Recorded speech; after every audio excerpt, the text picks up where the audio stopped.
This channel does not promote any violent, harmful, or illegal activities. All content provided by this channel is meant for an educational purpose only. রথের উপরে শুধু বাউরিয়াতে নয়, এখান থেকে 15 kilometre দূরে ডোমজুর সলপে রথের উপরে আক্রমণ করে রক্তাক্ত, আমি ভিডিও সেদিন দেখিয়েছি আপনার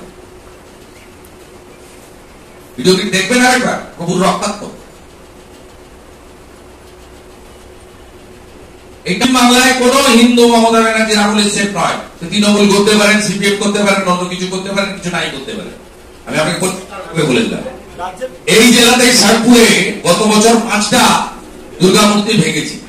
ছত্র ক্যাম্প দেখবো কার কথা আছে মন্দির, ওদের পরিণতি তাই হলো, একে অপরকে মারতে মারতে চলে যাবে। এর উত্তর নওশাদ সিদ্দিকী আর শওকত মোল্লাই দিতে পারবে, আমরা দিতে পারবো। ওখানে বিজেপির কোন স্টেক নেই। নওশাদ বলছেন এটা তৃণমূলের গোষ্ঠীদ্বন্দ্ব, তৃণমূলের দাবি নওশাদের দল চাইছে। এরা দুজনই বলতে পারবে, আর আমরাও বলতে পারবে। এদেরকে জিজ্ঞেস করলে না বলতে পারবে, এরা আমাদের কোন স্টেক নেই। আমাদের লোকরা এসব করে না, আমাদের লোকদের মানসিকতাও নেই। আপনি ঢিল ছুঁড়ে দেন ও ফুল দিয়ে করবে, এটা একটা দিক গেল। অন্যদিকে আমরা উলবেড়িয়াতে ভারতীয় জনতা পার্টি জেলা কার্যালয়ে আপনাদের সঙ্গে মিলিত হওয়ার আগে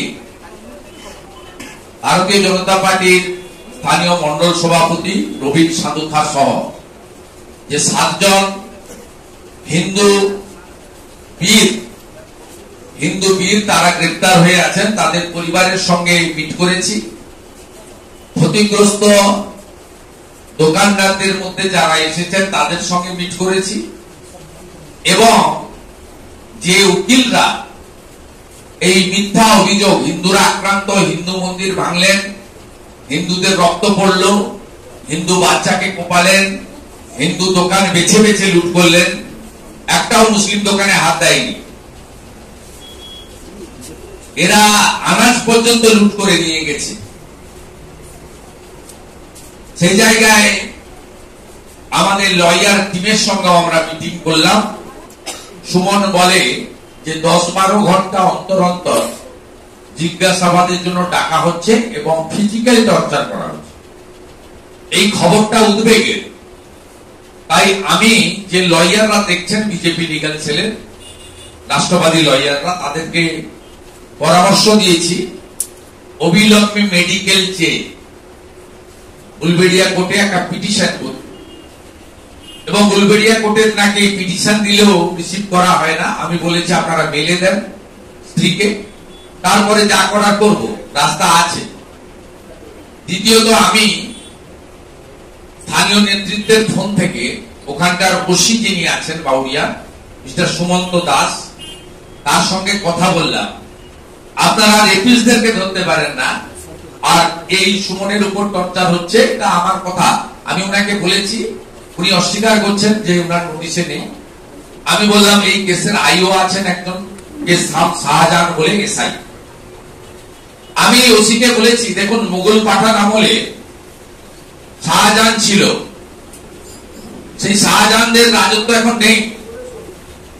আপনার এসআই কে আইও কে বলুন গণতান্ত্রিক ভারতবর্ষের সংবিধান মেনে তার যে ডিউটি সেটা করতে, এবং পিসি চলাকালীন সুপ্রিম কোর্টের যে ডাইরেকশন আছে সেটা মেনে চলতে হবে।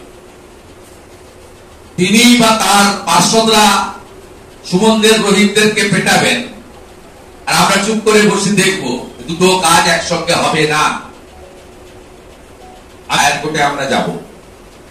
আমরা আজকেই এদের মধ্যে যারা অর্থনৈতিকভাবে দুর্বল, তাদের সংসার যাতে তারা চালাতে পারে, তাদের বাড়ির আর্নিং মেম্বার যেহেতু জেলে, তার ব্যবস্থা পার্টি বিজেপির পক্ষ থেকে আমরা করেছি। আহতদের সম্পূর্ণ চিকিৎসার দায়িত্ব বিজেপি নিচ্ছে। ক্ষতিগ্রস্ত দোকানদারদের মধ্যে যারা এসেছেন এখানে, তাদেরকে আমরা অর্থনৈতিক সাহায্য দিয়েছি প্রাথমিকভাবে, হয়তো সম্পূর্ণ নয়, আংশিক। তাদের দোকান চালু করতে বলেছি, আরো অর্থ লাগলে আমরা ভারতীয় জনতা পার্টির পক্ষ থেকে দেব। আমরা এইভাবে পশ্চিমবাংলায় হিন্দুদের ক্ষতিগ্রস্ত হতে, বিপন্ন হতে, হিন্দু জাতিকে কার্যত শূন্য করে দেওয়ার যে প্রয়াস মুসলিম লীগ 2 সরকার মমতা ব্যানার্জির নেতৃত্বে চলছে, এটা কোনোভাবে বরদাস্ত করব না। এটার কারা তাদের সঙ্গে তৃণমূলের লিঙ্ক কিভাবে আছে আমি সোশ্যাল মিডিয়ায় দিচ্ছি। বিদ্যাসাগর বিশ্ববিদ্যালয় তো হ্যাঁ, ওরা ওই কোশ্চেন সেটার কারা, ওই কুকার কোন পদে আছে, একটু প্লিজ ওয়েট 15 মিনিট, এক্ষুনি আমি দিয়ে দিচ্ছি।